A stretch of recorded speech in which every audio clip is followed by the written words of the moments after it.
Students, how are you all? So, I hope everyone is fine out there.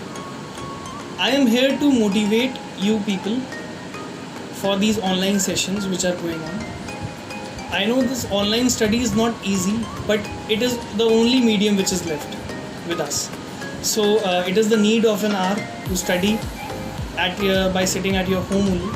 And we teachers, we are putting lots and lots of efforts for you all.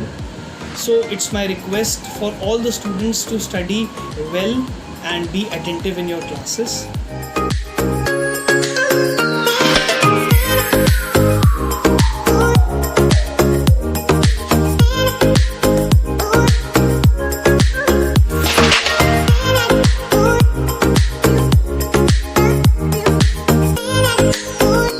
Hello dear students, I welcome you all for the part 5th of Delhi Sultanate, chapter number 3 which was going on.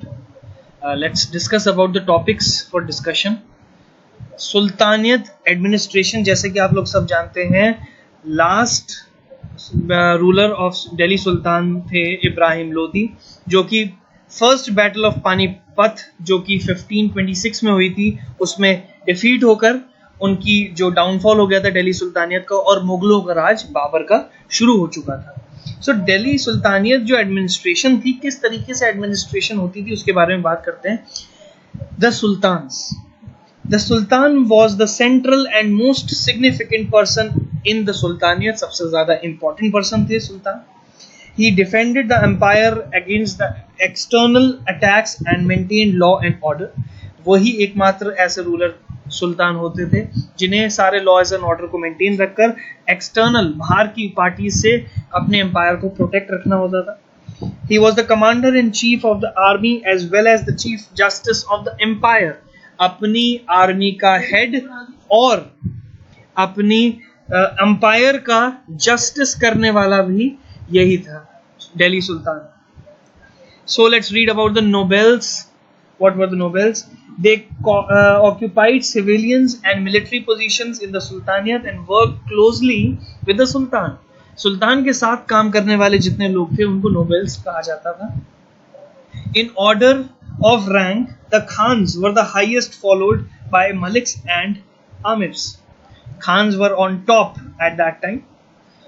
The salaries of the nobles were arranged from the revenue assigned to them. जैसा revenue वो लोग collect करेंगे उस हिसाब से, उस basis पे उन्हें salaries provide की जाएगी. According to Iqta system, the land resources of the Sultan were divided and given to the nobles in sort of cash for their services. अब क्या होता था कि land भी दे सकते थे दिल्ली सुल्तान अपने nobles को in sort of their salary. इक़्तिदार collected taxes from farmers in villages using the same income to maintain the army. तो इक़्तिदार जो होते थे वो कलेक्ट करते थे टैक्स फार्मर से, उनकी विलेज से, और जिससे कि वो इनकम दे सकें अपनी आर्मी को मेंटेन कर सकें.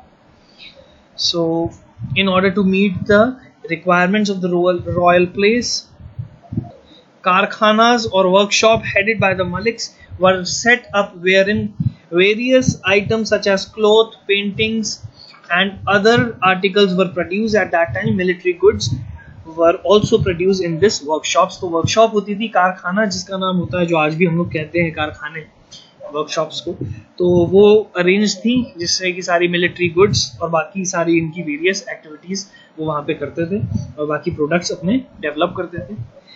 It is interesting to note that the slaves were appointed as personal assistants.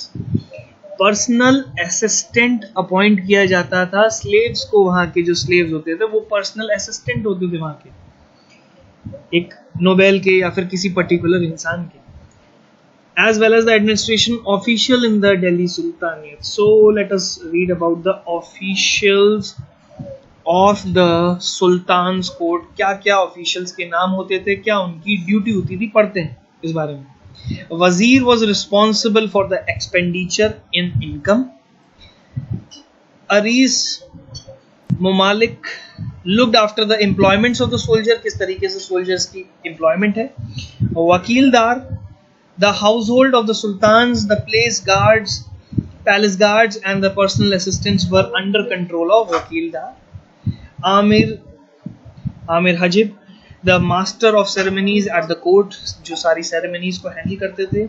Chief Qazi headed the justice department of the Delhi सुल्तानियत. तो ये सारे बंदे थे, ये सारे ऑफिशियल्स थे, और इनकी ड्यूटीज क्या असाइन थी वो आपके पेज नंबर 29 में भी दे रखा है, आप एक बार इसको जरूर पढ़िएगा. So let's read about the army of Delhi sultanate. So the army was significant component of the Delhi Sultanate. The army consisted of infantry, the foot soldiers, cavalries, horse soldiers, archers and elephants. ये सारी combination होती थी. Army का जो combination होता था इन सारे से मिलके होता था. Horses of good quality were of utmost importance and therefore they were imported from Arabia. अच्छे नस्ल के घोड़े अरेबिया से इंपोर्ट करे जाते थे. Alauddin Khilji maintained a detailed descriptions of each and every soldier as chehra and branded each horse in his army known as Dag. So land revenue was collected in cash and soldiers were also paid in cash at his army. So let us discuss about the economic and social life of Delhi Sultan. The Sultan dependent on the regular income for the land in order to pay the official. सुल्तान जो है revenue पे depend करते थे ताकि वो अपनी आगे further needs को पूरा कर सके, और काफ़ी सारी पेमेंट्स भी उन्हें देनी होती थी अपने ऑफिशियल्स को, अपने सोल्जर्स को, तो वो सारी भी वो पूरी कर सके. और कई चीज़ें ऐसी होती थी जिसमें ऐसे आप कह सकते हो कंस्ट्रक्शन ऑफ अ बिल्डिंग हो गया, आर्मी की कोई नई चीज़ आनी है, कैरियर्स बनने हैं, हॉर्सेस इंपोर्ट करने हैं, तो ये सारी चीज़ें जो है वो कलेक्शन ऑफ रेवेन्यू से ही पॉसिबल हो पाता था. तो लैंड टैक्स वगैरह कलेक्ट किए जाते थे उस समय पे इकोनॉमिक बेनिफिट्स के लिए. All the administrative posts in the Delhi Sultanate were reserved for the nobles who constituted the ruling class in society. Administrative post सारे नोबल्स को ही मिलते थे और कोई लायबल नहीं था लेने के लिए. एडमिनिस्ट्रेटिव पोस्ट मतलब आप कह सकते हो दिल्ली सुल्तानियत के जो हेड्स होते थे वो नोबल्स होते थे. Slaves were bought and sold in huge numbers in the market.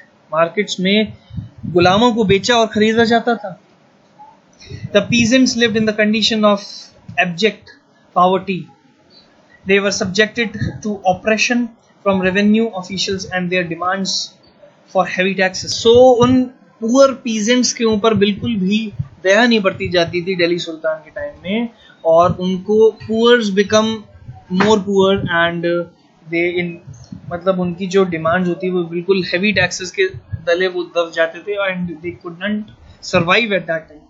So on this note, I have completed the chapter. Please go through all and parts. And if you have any problem, then contact me personally. I will solve your problem. Thank you so much for watching.